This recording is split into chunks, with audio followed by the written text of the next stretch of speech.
Welcome back for another chapter of Horrible Harry and the Dragon War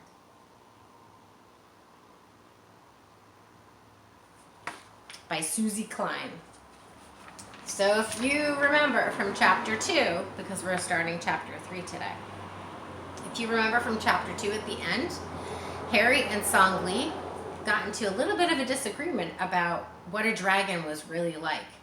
And then Harry went to return a crayon to Song Li, and she was not having it. She just ignored him, kind of. She was kind of upset, and I understand why. I hope you do too. Today, we're going to read chapter 3, Indoor Rainbow. The next hour was deadly. Nobody laughed. Hardly anybody talked. And when we blew up the balloons for our papier-mâché projects, nobody even popped one on purpose. Not even Harry. That means everybody's kind of being extra careful, I think. Miss Mackle noticed that Song Li had moved to the girls' table, but she didn't notice the war. Everyone's working so nicely together, she said. What a wonderful class I have. Mary and I exchanged looks. Working nicely together? Song Li and Harry were working on separate planets. At 11:05, the rain finally stopped, and when the sun peeked out between the clouds, Ida broke that eerie silence, so everyone was being really quiet. "Look!" she screamed.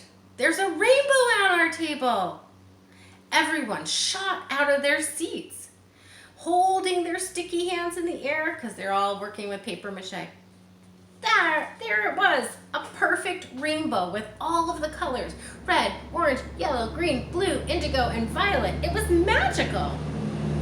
"See," Song Li said, "dragons bring good luck." She was careful to say that to the girls only. "Yours sure does," Mary replied, clapping her hands. The rainbow arched right over your dragon." Song Li's dragon. Harry groaned. "Rainbows schmainbows. They have nothing to do with luck." Mary and Ida shot Harry a look. Sid followed him back to his table. "If you were a leprechaun, Harry, you wouldn't say that. They had gold at the end of rainbows." Harry plopped down on his chair. "In case you haven't noticed, Sid, the squid, I'm not a leprechaun.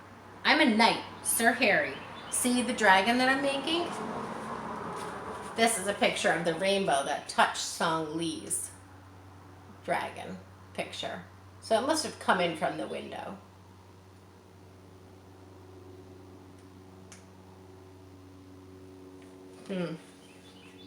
Just to refresh your memory, this is a picture of their dragons. So Song Li's has stripes and Harry's looks a little bit like my friend Alex.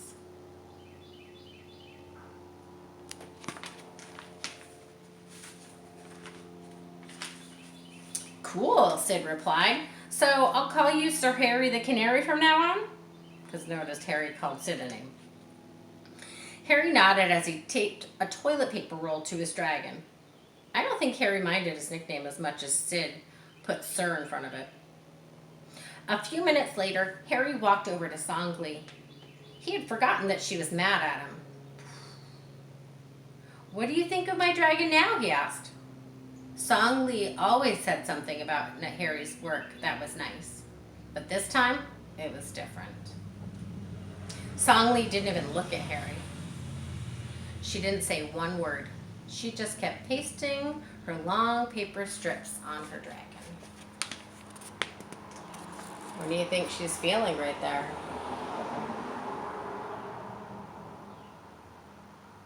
What do you think Harry's feeling?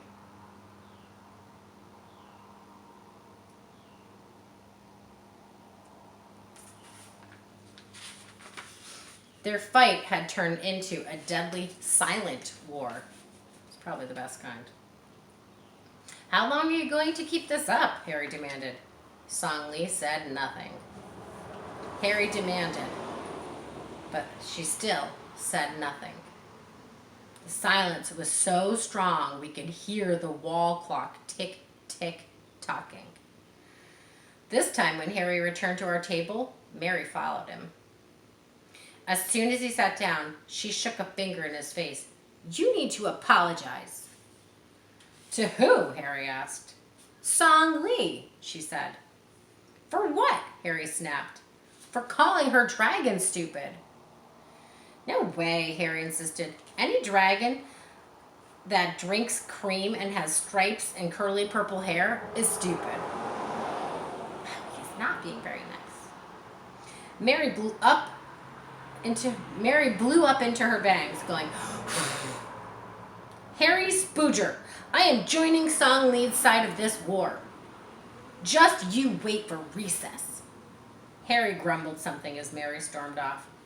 Oh boy, I thought, recess is going to be deadly. I tried to change the subject. Hey, Harry, you know what this green goopy stuff looks like?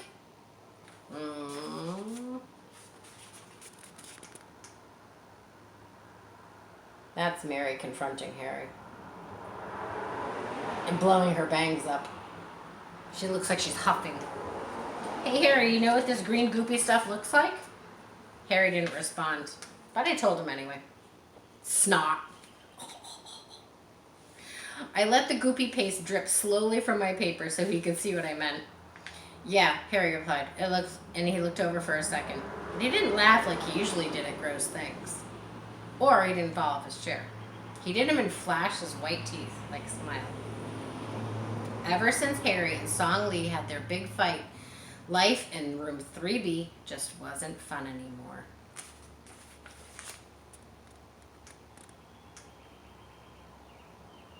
Harry looks a little bit sad, doesn't he?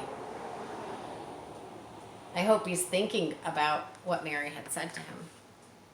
And that, my friends, is the end of chapter 3. I hope that you tune in for chapter 4. Thanks for being great listeners. I'll see you next time.